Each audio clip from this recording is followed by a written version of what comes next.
Welcome to the third season of Murder in 20 podcast, where I, Bobby Stevens, am your host with a new episode every Wednesday. If you're a serious fan of true crime and love listening to podcasts, but don't want all that small talk, you've come to the right place. We get right to the facts. Murder in 20 episodes are concise and complete in 20 minutes. Less talk and more true crime. Be sure to like, share, and follow us to learn about upcoming episodes. Thanks for tuning in. Now let's get to this week's episode.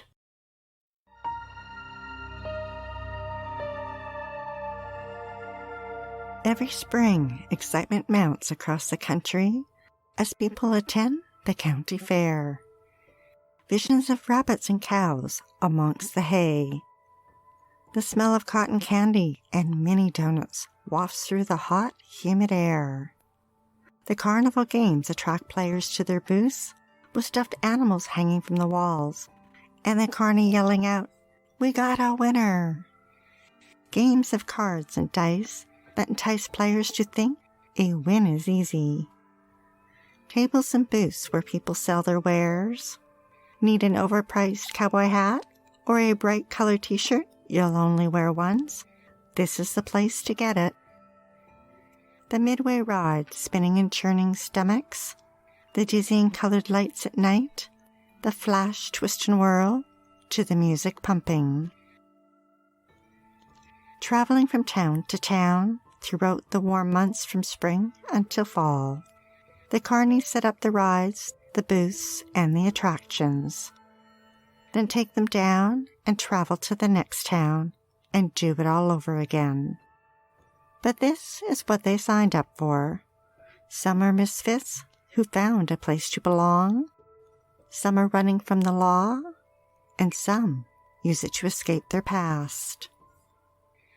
They spend their days watching other people have fun, laughing and smiling, then spend their nights in run-down cheap motels or in their own trailer if they're lucky. The glitz of neon lights and smell of candy floss hide a sinister side.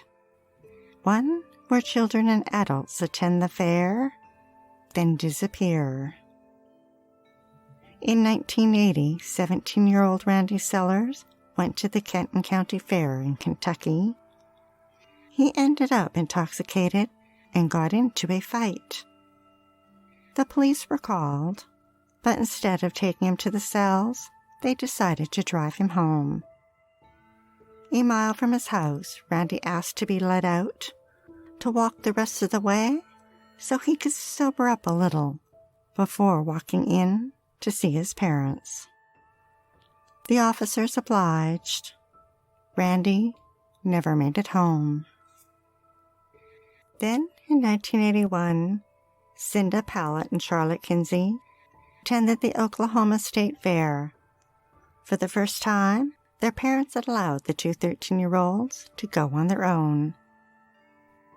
That afternoon, a man who said he was a carnival worker offered them a job unloading stuffed animals from a truck. The girls were seen at 5:30 p.m. Then they both disappeared.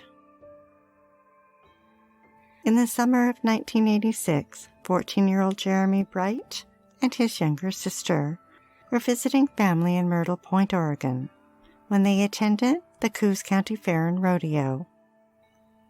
In the afternoon, the two siblings parted ways and agreed to meet at the Ferris wheel at 5 p.m.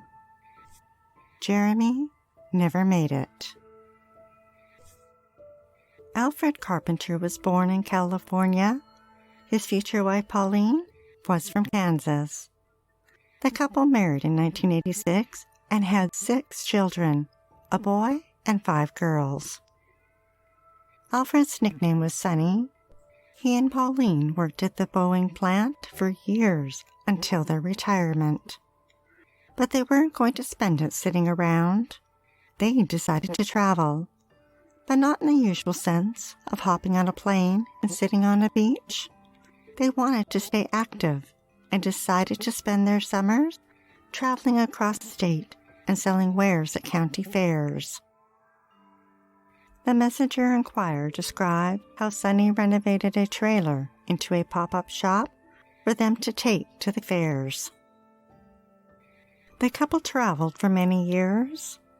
Miles loved his grandparents and knew they enjoyed traveling together, but he felt at 78 and 79 it was time for them to give up their business and settle down.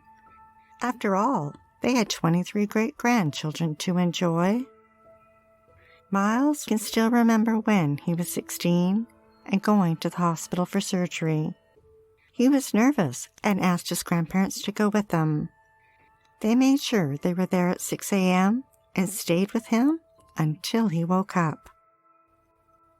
In 2018, Sonny told Miles he was going on one last hurrah to get rid of his inventory. Miles was happy to hear it. In July, the couple headed to the Barton County Fair in Great Bend, a typical small-town family event that ran from Wednesday to Saturday. The morning started off with a sunrise prayer service. For fun, there was an antique tractor pull. The fair featured the local 4-H club showing off a range of livestock: goats, sheep, cows, horses, rabbits, and chickens, all with the hopes of winning a ribbon. Music filled the air, while riders of all ages screamed on the carnival rides as they spun, tilted, and turned upside down.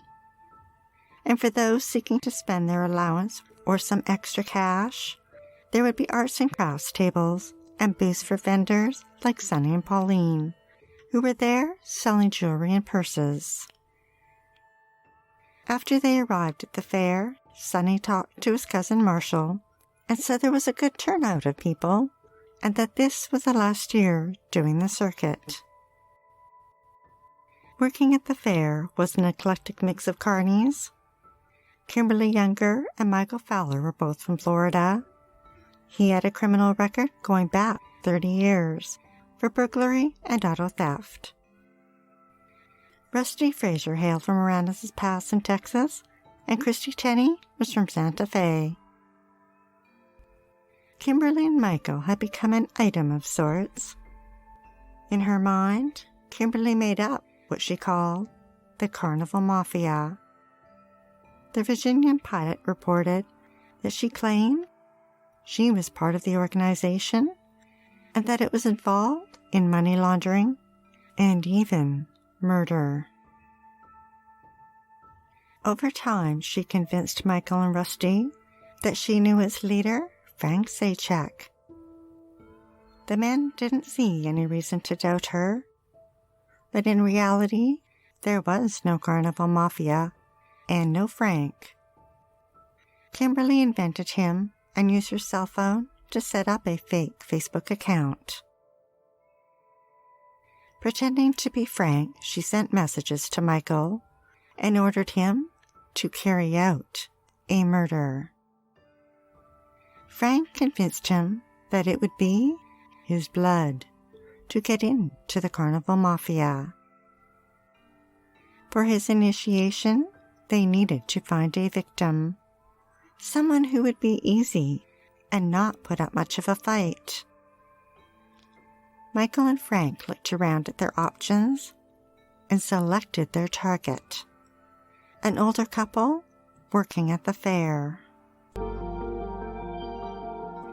They set their sights on Pauline and Sonny, a couple who were unknowingly surrounded by evil and simply in the wrong place at the wrong time. Michael picked the couple because they were old. They were alone and vulnerable. Together, Kimberly, Rusty, and Michael devised a plan. First the murder, then they steal their possessions, and Michael planned on how they would clean up after the murders and dispose of their bodies. The smell of food wafting through the air ceased. The rides creaked to one last stop. Music faded out.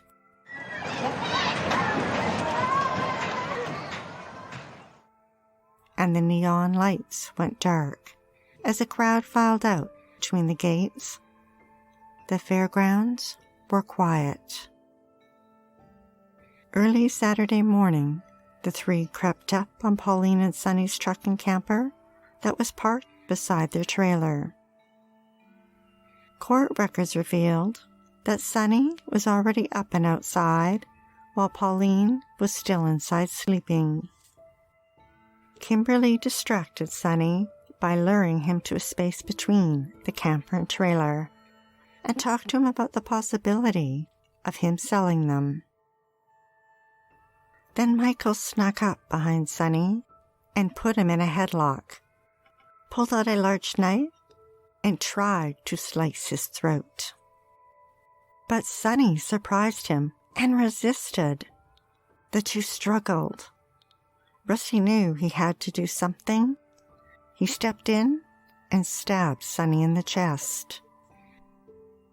Michael pulled out his Ruger 9mm and shot Sonny. Then he went to the camper and turned the gun on Pauline and shot her twice in the head. Rusty dragged Sonny over to the camper and laid him inside on the floor. The couple, who spent all their days together, died together.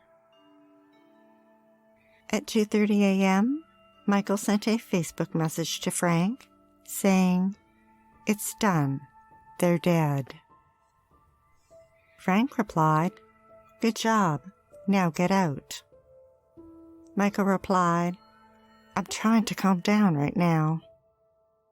Frank told them to take deep breaths and that the first is always the hardest, and that he had pictures of the man and had sent them on to the heads of council. Then he stated, "The war is over." Only there was no council, and there was no war. It was all in Kimberly's warped mind. Pauline and Sonny's daughter didn't hear from her parents for 2 days. Concerned, she contacted police and reported them missing.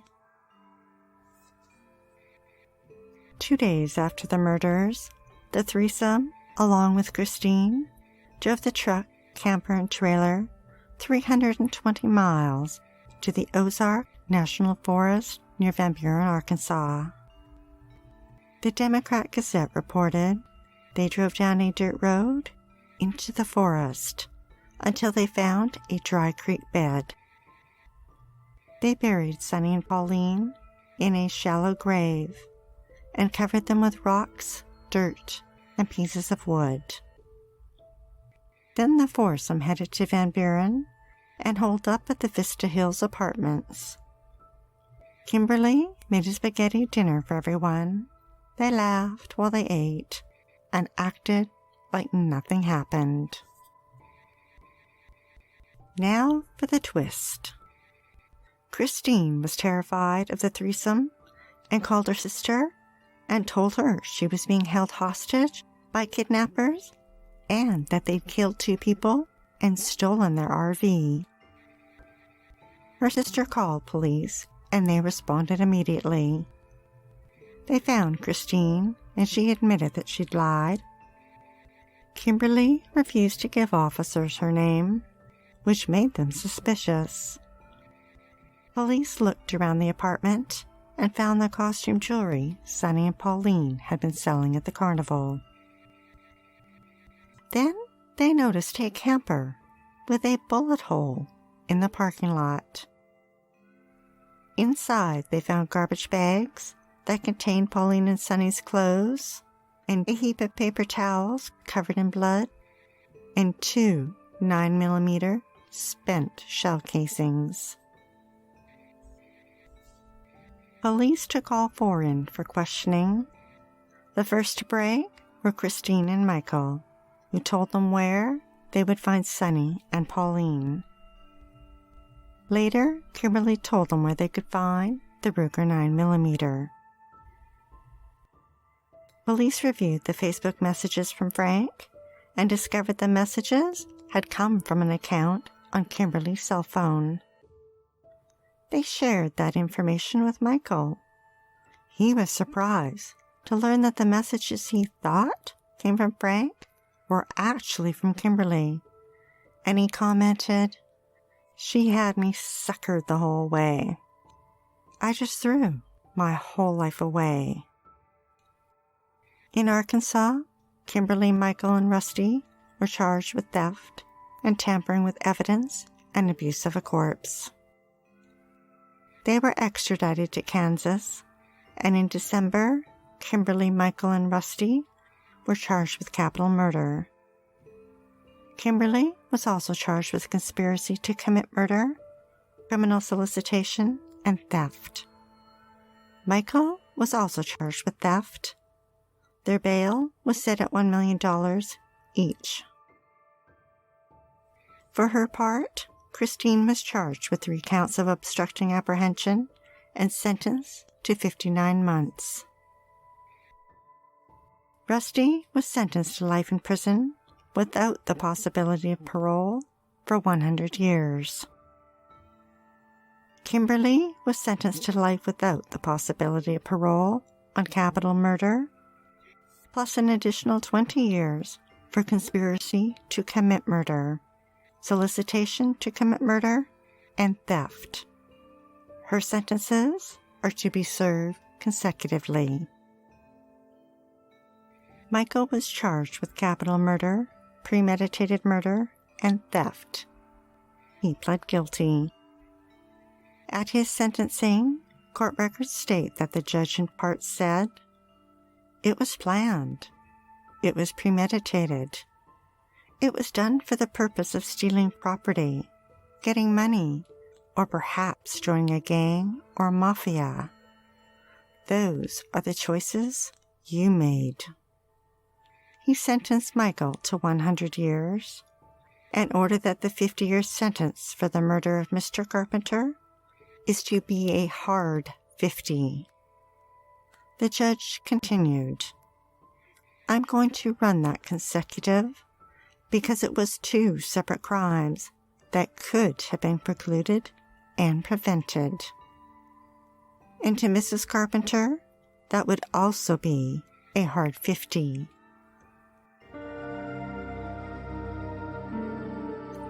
Thanks for listening to Murder in 20 with less talk and more true crime.